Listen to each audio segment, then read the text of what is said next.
Hi friends, எல்லோருக்கும் வணக்கம். எல்லோரும் எப்படி இருக்கீங்க? நல்லா இருக்கீங்களா? இன்றைக்கி அந்த கதையோட இடத்த பற்றி தான் பார்க்க போகிறோம். அதுக்கு முன்னாடி நீங்கள் செய்ய வேண்டிய விஷயம் என்ன அப்படின்னு கேட்டிங்கன்னா, மறக்காமல் நம்ம இந்த சேனலை சப்ஸ்கிரைப் பண்ணிக்கோங்க. கீழே இருக்க பெல் பட்டனையும் கிளிக் பண்ணுங்கள். அப்போ தான் நான் போடுற வீடியோஸ் எல்லாமே உங்களுக்கு உடனுக்குடனே நோட்டிஃபிகேஷன்ஸ் வரும். ஸோ மறக்காமல் சேனலை சப்ஸ்கிரைப் பண்ணிவிட்டு வீடியோ பாருங்கள் ஃப்ரெண்ட்ஸ். வாங்க நம்ம கதைக்குள்ளே போகலாம். அதுக்கப்புறம் நான் அண்ணன்ட்ட இது மாதிரி கேட்டதுக்கு, இது மாதிரி அம்மா அப்பா அவங்க சம்பளத்தை எல்லாத்தையும் இது மாதிரி கொடுக்கணும் அப்படின்னு சொல்கிறாங்க.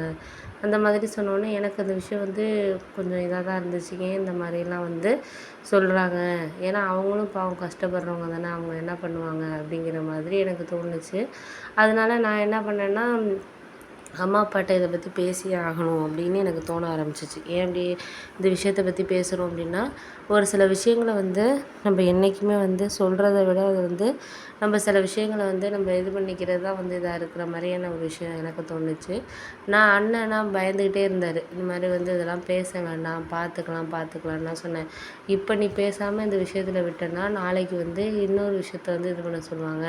அது எல்லாத்தையும் உன்னால் கேட்டுட்டு போக முடியுமா? நீ இதில் பாதிக்கப்பட போகிறதில்ல. உன்னை நம்பி வர அந்த பொண்ணு பாவம் தானே, கஷ்டப்படுவாங்க. உன்னை நம்பி தானே வர்றாங்க. அவங்களும் கஷ்டப்படுற ஃபேமிலி தான். அவங்க அம்மா தங்கச்சி அவங்களும் பார்த்துக்கணும் தானே. ஏன் இப்படி இது பண்ணுற? நீ உன்னை ஏமாற்றிக்கிறது மட்டும் இல்லாமல் அவங்களையும் சேர்த்து ஏன் இது பண்ணுற?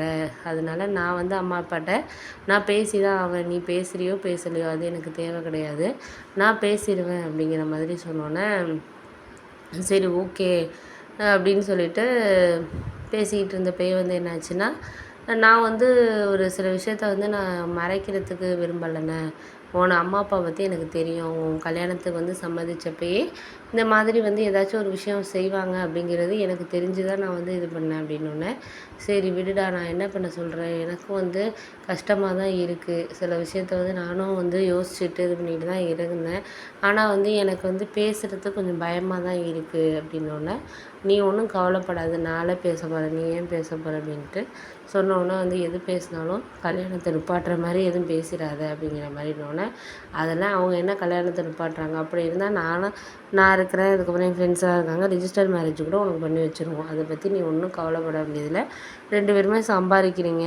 அதனால் ஒரு வாடகை வீட்டில் கூட இருந்து கூட நீங்கள் லைஃப்பை மூவ் பண்ணிக்கலாம் அப்படிங்கிற மாதிரி சொன்னோன்னே, அப்போ அவங்களுக்கு தெரியுங்களா அதோட கஷ்டம் தனியாக போனால் அப்படின்னோடனே, சரி விடு, அதெல்லாம் பேசிகிட்டு இருக்காது. எதாக இருந்தாலும் நம்ம எல்லாம் ஃபேமிலியாக சேர்ந்து செய்கிற மாதிரி தான் நம்ம பார்க்கணும் அப்படின்னு சொன்னோன்னே, சரின்ட்டு ஒரு 2, 3 நாளுக்கு அப்புறம் நான் ஆஃபீஸ் போயிட்டேன். அதுக்கப்புறம் தம்பி இது மாதிரி நான் பேச போகிறேன், இன்றைக்கி தான் பேச போகிறேன் அப்படின்னோடனே, நீ வீட்டில் இருண்ணே அப்படின்னு சொல்லிட்டு சொன்னான். நான் வந்துடுவேன்டா, ஈவினிங் வந்துடுவேன், வந்ததுக்கப்புறம் பேசிக்கலாம் அப்படின்னோடனே, ஈவினிங் அதுக்கப்புறம் நான் ஒரு 4 மணிக்கெலாம் சீக்கிரம் வந்துட்டேன். 7 மணிக்கு வரேன்னா 4 மணிக்கெலாம் வந்துட்டேன். வந்ததுக்கப்புறம் சரின்ட்டு கொஞ்சம் நேரம் கழிச்சு அப்பா அம்மா 2 பேருமே அப்போ தான் டிவி பார்த்துட்டு இருந்தாங்க.